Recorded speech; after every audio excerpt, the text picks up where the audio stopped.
प्रहलाद, तुमसे कोई भजन करने की तो कहता नहीं, फिर तुम भजन क्यों करते, राजनीति क्यों नहीं पढ़ते? प्रहलाद कहते, राजनीति में मेरा मन नहीं लगता, पढ़ाई में मेरा मन नहीं लगता, मेरा मन भजन करने में लगता है। मेरा मन भजन करने में लगता है कि मन तो प्यारे एक है और चाहे जहां लगाई, तू चाहे हर को भजन करे और चाहे विषय कमाए। मन एक होता है, 10-20 नहीं होते। अगर मन 10-20 होते तो लोग 10-20 मनों को सारे कार्य सौंप देते, सारे कार्य सौंप देते। मन तो एक है। अगर 10-20 होते तो फिर क्या चिंता थी, फिर तो एक प्रभु के चरणों का भजन करता, अन्य संसार को भी देख ले। मन एक है, इसलिए इसे प्रभु के चरणों में लगाए रखो। गोपियां जब उद्धव इस देने के लिए आए तो गोपियों ने कह दिया, हमारा तो मन एक ही है, कोई 10-20 नहीं। जो दूसरा मन तुम्हारे ज्ञानोपदेश में लगा दे, हमारा मन तो हमारा कृष्ण ले गया, वो उसी के पास है, उसी के साथ है। इसलिए मन को देखते रहो कि मन कहीं बिगड़ न जाए। आंखों की चंचलता ही मन को बिगाड़ देती है। इसलिए इंद्रिय जिसके बस में होंगी, जो संयमी होगा, सदाचारी होगा, विवेकी होगा, उसका मन कभी उसे बिगाड़ नहीं सकता, कभी उसे गलत रास्ते पर नहीं ले जा सकता। मन रूपी लगाम को जिसने प्रभु के हाथों में थमा दिया, उनको समर्पित कर दिया, उस मनुष्य का शरीर रूपी रथ कभी गड्ढे में नहीं गिर सकता, क्योंकि उसकी लगाम प्रभु के हाथों में है। और जिसकी लगाम गोविंद के हाथों में है, अर्जुन ने अपनी बागडोर कृष्ण को सौंपी।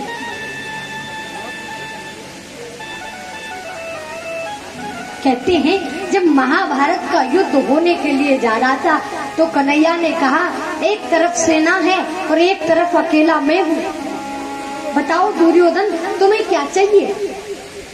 तो दुर्योधन ने कहा, तुम अकेले से मैं क्या करूंगा, उसमें भी तुमने प्रतिज्ञा की है कि मैं शस्त्र नहीं उठाऊंगा, हैं? फिर मुझे क्या करूंगा? लेकिन अर्जुन से जब पूछा तुम्हें क्या चाहिए, ने कहा प्रभु मुझे तो बस आप चाहिए, क्योंकि एक तरफ सेना और एक तरफ आप अकेले ही सब कुछ कर सकते हैं। अर्जुन की तरह अपनी बागडोर को प्रभु के हाथों में जिसने थमा दिया, उसका शरीर रूपी रथ कभी गड्ढे में नहीं गिरा। जैसे अर्जुन को पार लगाया, वैसे ही कन्हैया हर किसी को पार लगाते। इसलिए भगवान पर भरोसा रखो, और भरोसा जिसे हो, भरोसा जिसका टूटे नहीं, वो मनुष्य महान होता है, वो मनुष्य महान होता है। श्री सुदामा जी महाराज कहते हैं भगवान के परम मित्र थे। कृष्ण चखा कंशिद ब्राह्मणो ब्रह्मविद् विरक्त इंद्रियार्थेषु प्रशांत आत्मा जितेन्द्रिय, विषयों से वैराग्य जिनको हुआ, अपनी इंद्रियों पर संयम जिन्होंने किया, ऐसे श्री सुदामा जी महाराज हुए। सुदामा जी महाराज अपनी सुदामापुरी में रहते, गोविंद का नाम जप करते रहते। विप्र सुदामा बसत है सदा आपने धाम, दीनहीन तनु जपत हरि, देते सबको ज्ञान। श्री सुदामा जी महाराज बड़ा दीन दुर्बल उनका शरीर है, फिर भी आठों पहर श्री कृष्ण श्री कृष्ण श्री कृष्ण कहते रहते हैं, जप करते रहते। भागवत की कथा करते हुए श्री सुखदेव जी 2 बार समाधिस्थ हुए थे, समाधि लगी थी। एक श्री सुदामा जी महाराज की कथा का वर्णन करते हुए और दूसरी श्री कृष्ण गोप बालक गाय बछड़े आदि का रूप जब लेकर के आए तो ब्रह्मा जी को मोह हुआ, इसलिए ऋषियों ने उन्हें वेदों मंत्रोच्चारण के द्वारा जगाया। ऐसी है श्री सुदामा जी महाराज की कथा। सुदामा जी महाराज की पत्नी का नाम कौमुदी है।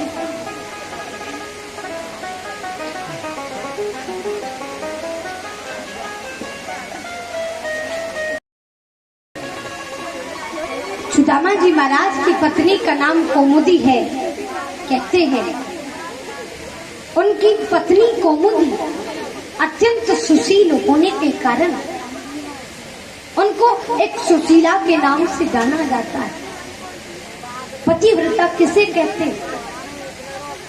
जो पति धन कमाकर के लाए,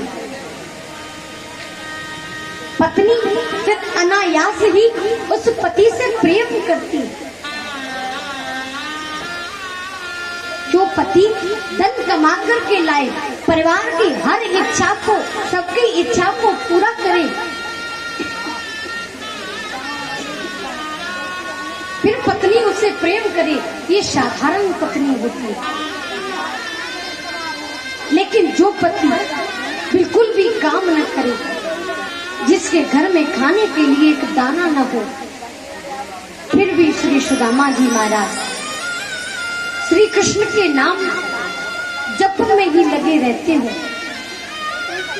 ऐसे श्री सुशीला जी हुई जिनके तन से लपेटने के लिए मात्र एक धोती है, बदलने के लिए दूसरा कपड़ा नहीं। उनके जो घर है, उनकी जो झोपड़ी है, वो भी ऐसी थी। जब बारिश होती तो कोई जगह ऐसी न बचती जो पानी से भीगे नहीं।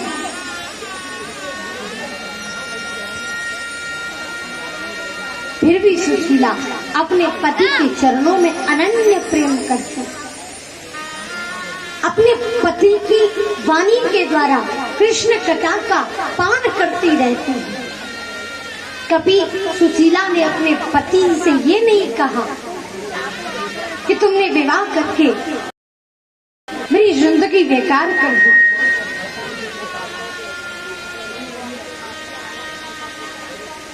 कभी नहीं कहा अपने पति से कि तुमने विवाह करके मेरी जिंदगी बेकार कर दी। आज की हर पत्नी अपने पति से ये तो कह ही देती है कि जब तुम्हें काम नहीं करना था, जब तुम्हें ऐसे ही बैठ के रहना था, बैठ के खाना था, तो मेरे साथ विवाह क्यों किया, क्यों मेरी जिंदगी बिगाड़ी।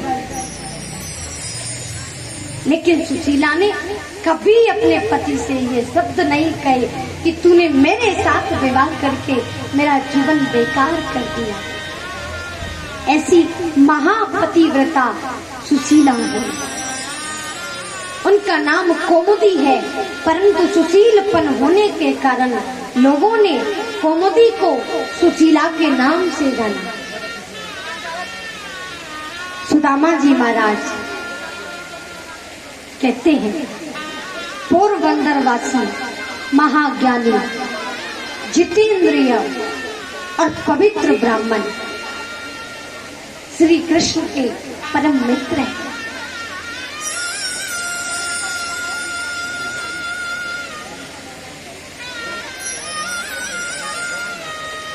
आज सुदामा जी महाराज श्री कृष्ण का जप कर रहे हैं। ब्राह्मण का जीवन कभी मांगने के लिए नहीं बना। ब्राह्मण कभी किसी के द्वार पर मांगने नहीं जाते। सुदामा का जो जीवन था वो 5 घरों से मांग कर लाते, ऐसा धर्म था। केवल 5 घरों से। उन 5 घरों में अगर मिल जाता तो ले आते, और उन 5 घरों से अगर नहीं मिलता तो भूखे ही रह जाते। लेकिन छठवें द्वार पर वो कभी नहीं जाते।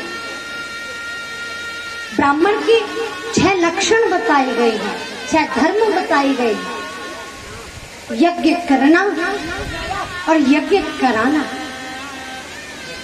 दान देना और दान लेना, यज्ञ करना, विद्या पढ़ना और विद्या पढ़ाना, ये 6 लक्षण ब्राह्मण के बताए गए।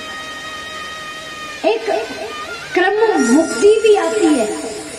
कहते हैं क्रम मुक्ति भी अगर जीवन जिया जाए तो इसमें भी कल्याण हो जाता है। सीढ़ी दर सीढ़ी अगर चढ़ते जाओ तो गिरते नहीं है, और एक ही दम ऊंची सीढ़ी पर पैर हम रख नहीं सकते, और रखेंगे तो गिरना निश्चित है। इसीलिए क्रम मुक्ति का वर्णन आता है। जैसे 4 वर्ण होते, ब्राह्मण, क्षत्रिय, वैश्य और शूद्र। तो शूद्रों का धर्म होता है अपने तीनों वर्णों की आज्ञा, उनकी आज्ञा का पालन करना, उनकी सेवा करना और अपने गृहस्थ धर्म को निभाना, अपने परिवार का पालन पोषण करना। ये शूद्र का धर्म है। शूद्र अगर इस धर्म का यथानुचित पालन करे,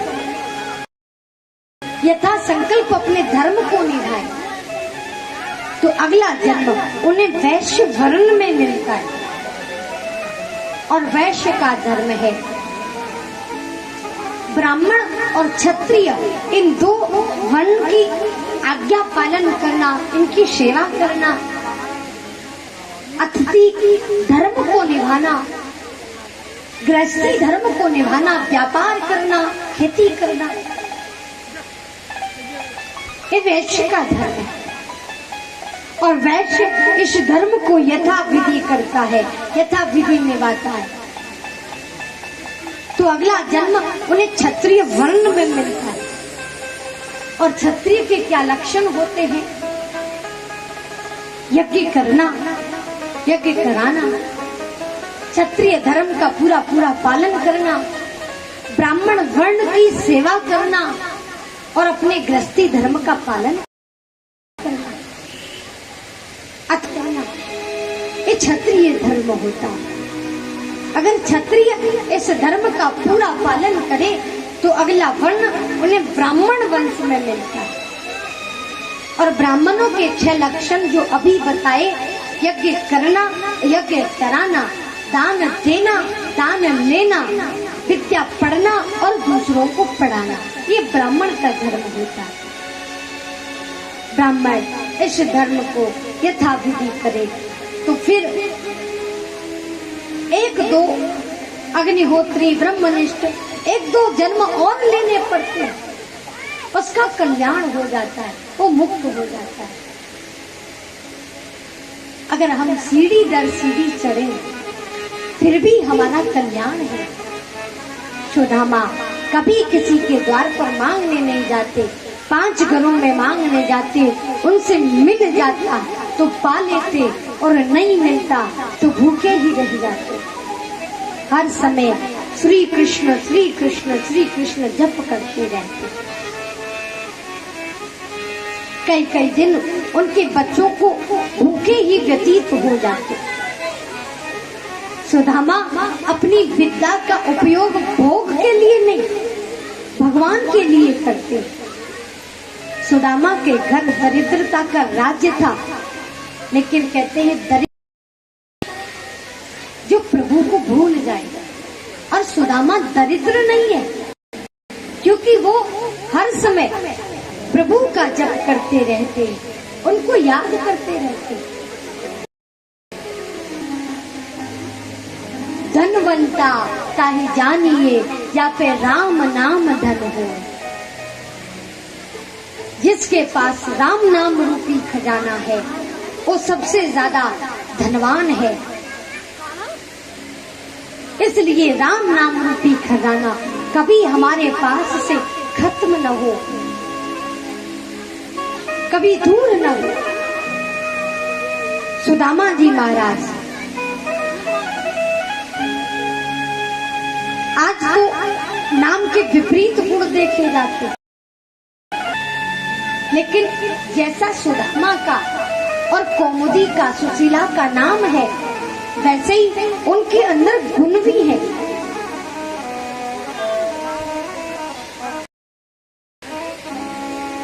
पति पत्नी कहते हैं दोनों एक दूसरे को सुविधा दे, तब जाकर के आपस में प्रेम हो, तो ये प्रेम कोई प्रेम नहीं होता। पत्नी अपने पति की सेवा करे, जो पति धन कमा करके न लाए फिर भी धन्य है ऐसी पत्नी के लिए। गृहस्थाश्रम सबसे श्रेष्ठ बताया गया है। सुशीला पति से प्रभु कथा सुनती रहती थी। कई बार बालकों को भी खाने के लिए कुछ नहीं मिलता। जब कई दिन हो गए सुशीला से उनकी दशा देखी नहीं गई, एक दिन अपने पति श्री सुदामा जी से बोली, हे प्रभु, मैंने सुना है कि बचपन के मित्र तुम्हारे कन्हैया हैं, श्री श्याम हैं, प्रार्थना करती है। तो सुदामा ने कहा, हाँ सुशीला, मेरे मित्र कन्हैया हैं। सुशीला ने कहा, तो फिर आप उनके द्वार पर क्यों नहीं चले जाते? वो ये सोचकर बात करती हैं, बड़ी कुशलता पूर्वक कहती हैं कि वो आपके मित्र हैं, आप उनसे मिलने के लिए चले जाइए। वो जानती थी परमात्मा तो 1000 नेत्रों वाले हैं और वो श्री सुदामा जी को देख करके ही समझ जाएंगे कि सुदामा किस दशा में है।